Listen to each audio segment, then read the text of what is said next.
the storylines are very different. Aja, John Wick, Omo Reverend Polo. How we take add up, you guys, please.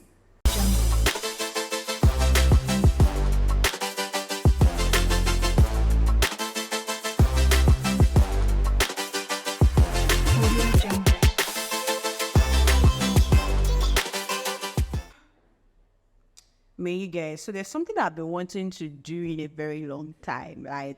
For many years now. And either my parents be like, no, you cannot do something that would move, da da da. Or something, but like when the perfect opportunity came, I was just super excited. And guess what? I dyed my hair. I know, like, it's something I've always wanted to do. Like, I just wanted to dye my hair. And I've been seeing, like, this very beautiful color that I just, like, will suit my skin. Yeah.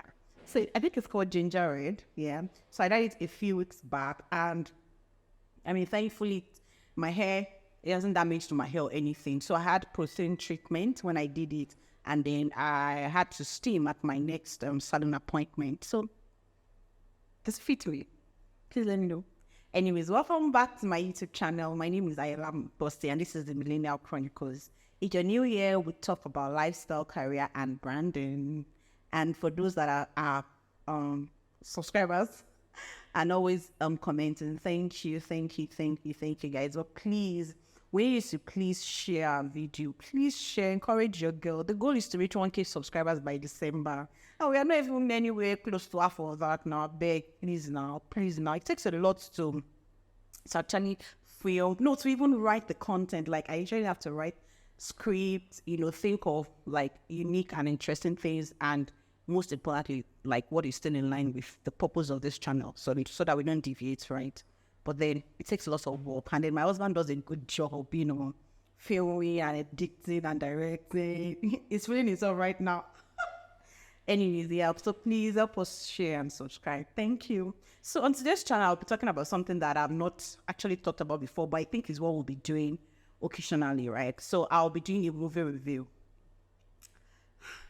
You guys, the movie I want to review, I'm very passionate about. Like, I usually don't like drool over like movies like that because I actually don't even have a lot of time. And then when I'm watching movies, because I'm a brand person, I'm an advertising person, I'm always watching out for the ads, right? Learn about, unique placement of ads in movies and all those things, like the storytelling as well, because I do a lot of writing. So, but this particular one, first, I want to come for some set of people. Like, how dare you people compare Black Book with John Wick or John Wick or whatever? Like, how dare you guys? How?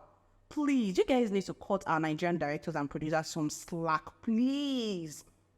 Right? Like, the storylines are very different. Aja, John Wick, Omo Reverend Polo. How we take add up, you guys, please. Anyways, let's get into it. So I'll be reviewing this movie on some parameters, right? I'll be talking about the storytelling, of course. I'm talking about the casting as well. I'll be talking about the location. I'll be talking about the set design, stunts, and morals in the movie. The storytelling. I think one of the things that helps, tell a story, like, it's not just the script itself. It's a mix of different things.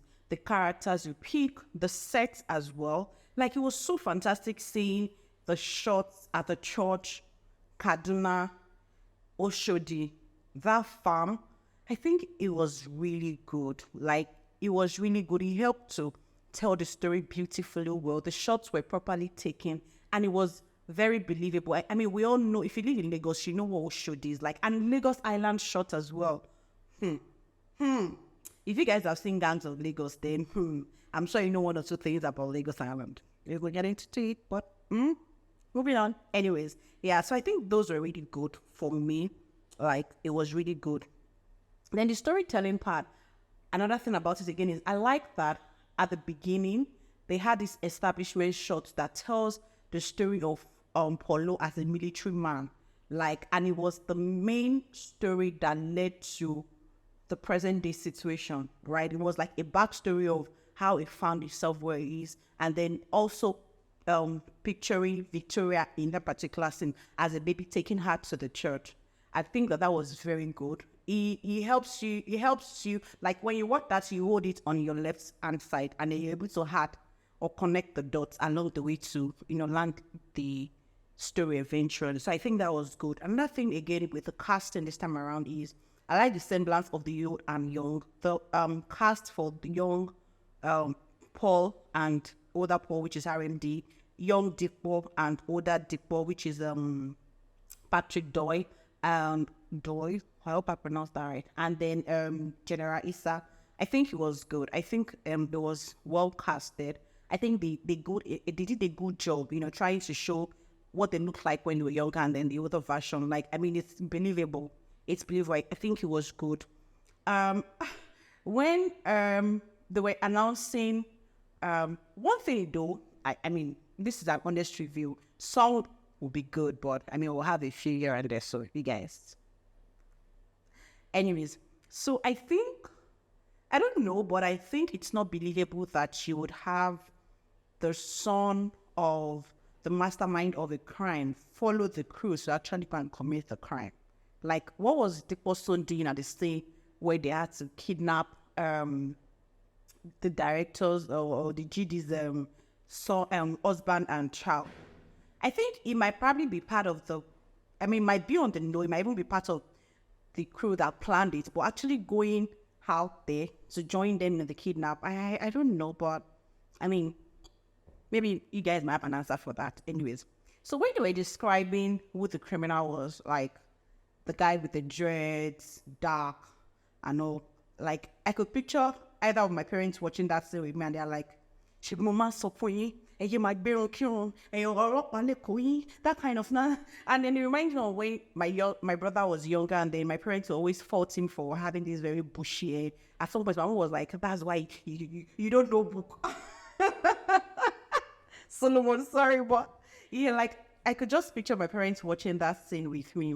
Anyways, I got into my emotions when Dadulai Tima was killed. Do you know the part that got me the most about his death was when his father, RMD Paul Edima, got to the scene of the crime. The police are taking the boy away, and then you could see on the beach side, you could see the boy's blood with sand, and then I felt it. Like, that was very, very sad for me. That was very, very sad for me. And one of the lessons that jumped right at me from when the kidnap happened to when the boy, the original killer was released, but it was said to be that he escaped, and then they replaced him with another person. For me, that just speaks about the rot in the justice system, in the police system, those that are supposed to be like the enabler of good governance, like protecting lives and properties, but they are actually the ones, like doing the most, putting our lives at danger. Like, for me, I don't know, like, again, I feel like some people that were comparing Black Book to any other movie, maybe they didn't see all these things, because there was just a lot of emotions going on inside of me watching that movie, from anger to pain to sadness to hopelessness. Like, it was just telling a particular story that we're all in our way all over again. And like, how could you just miss all of that lessons, all of that, details, right? By comparing it with something else, which is not. Anyways, let's move on. Okay, another thing I want to talk about is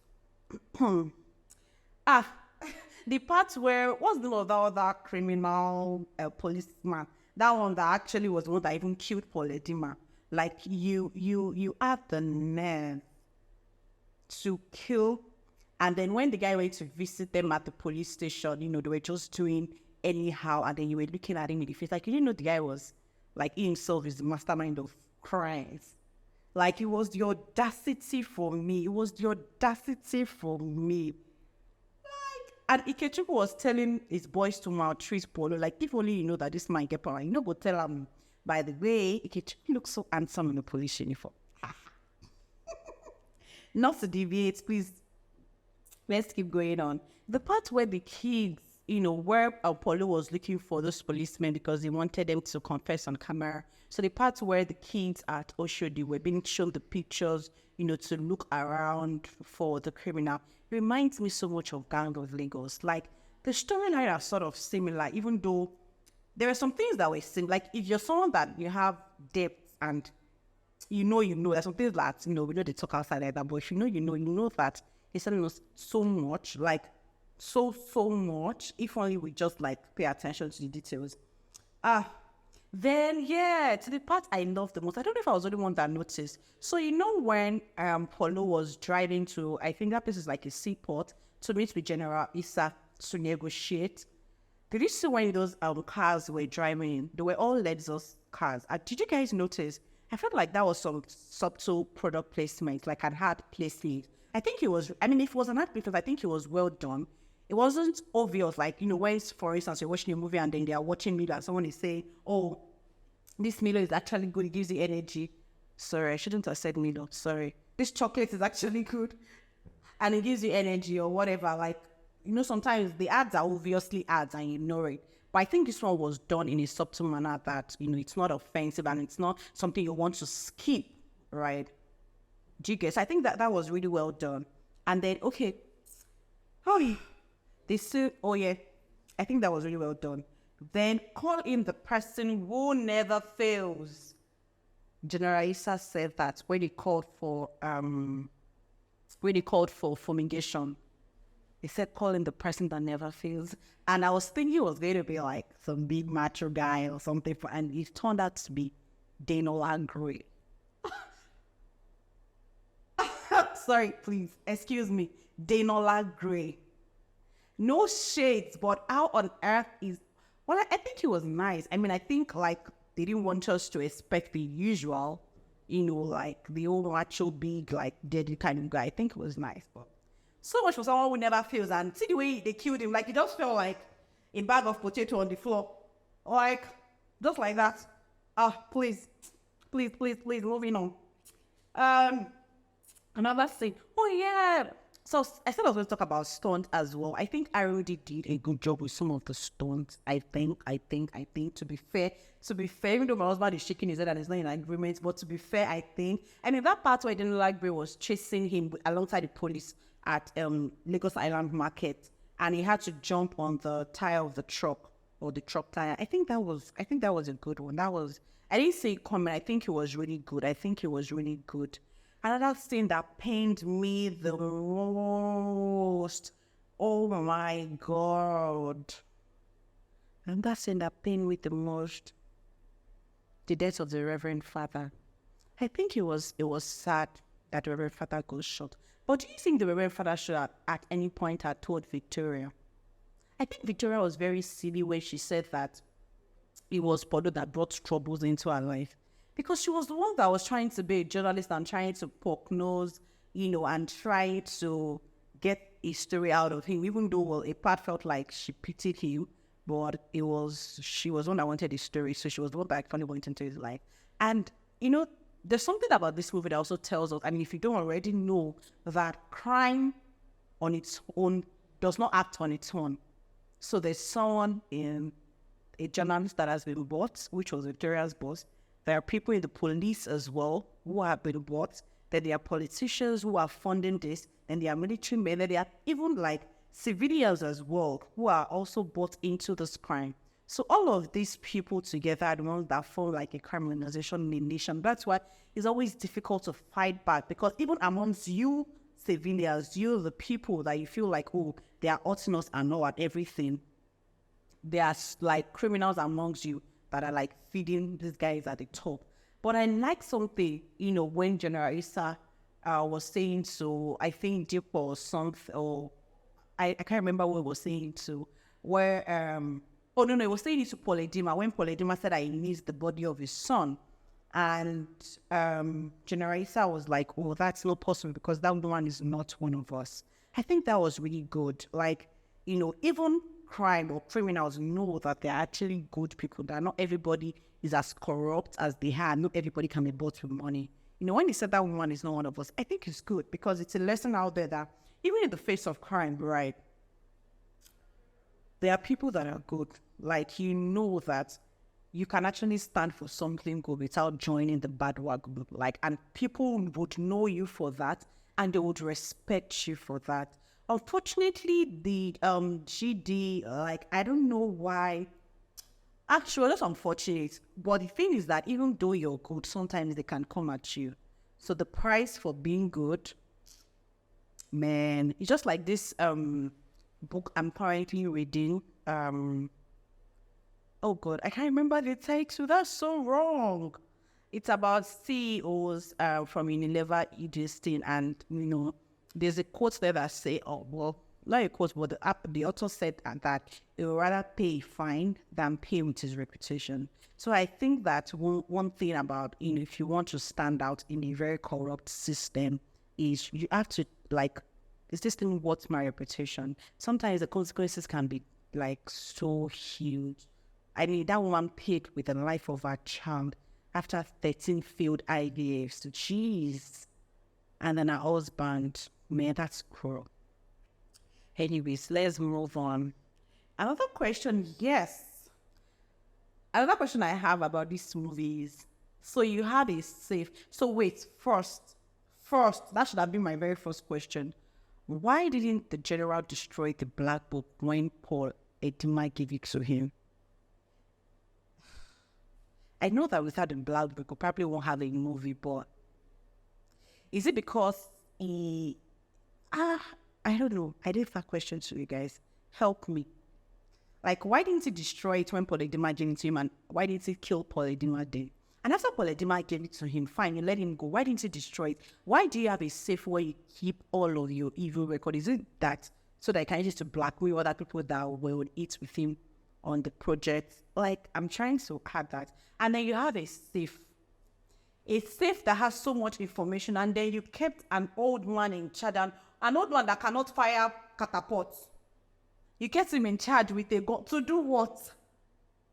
Fine, maybe having an old man is so because you trust an old man, loyalty as against a young guy that is hungry, I would want out and everything. But bro, I don't understand. I need answers to that.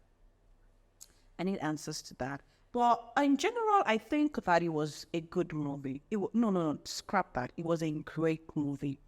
There's no reason why we should compare it to John Wick. Maybe they have similar storylines, but I totally disagree. That's my honest opinion. All right. So so that we don't drag too long on this review, I would like to know what you guys think. But for me, if I'm to rate Black Book on storytelling, on casting, on even directing, the location, I give it 10 over 10. Maybe 9, and I'll keep one mark for myself. But it was a very good movie. There were a lot of lessons, from corruption to, injustice to,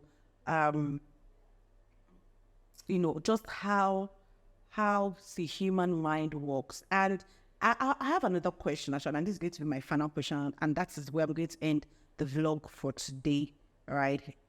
How is it that every other person got arrested or were killed, got punished for what they did, and Paul Edima sort of had the leeway? I mean, because in his final words, he said that, he knows that when Victoria was to come for him, she knows where it would be. But I don't think Victoria would come for him because she's emotionally entangled, with him. Like, he saved her.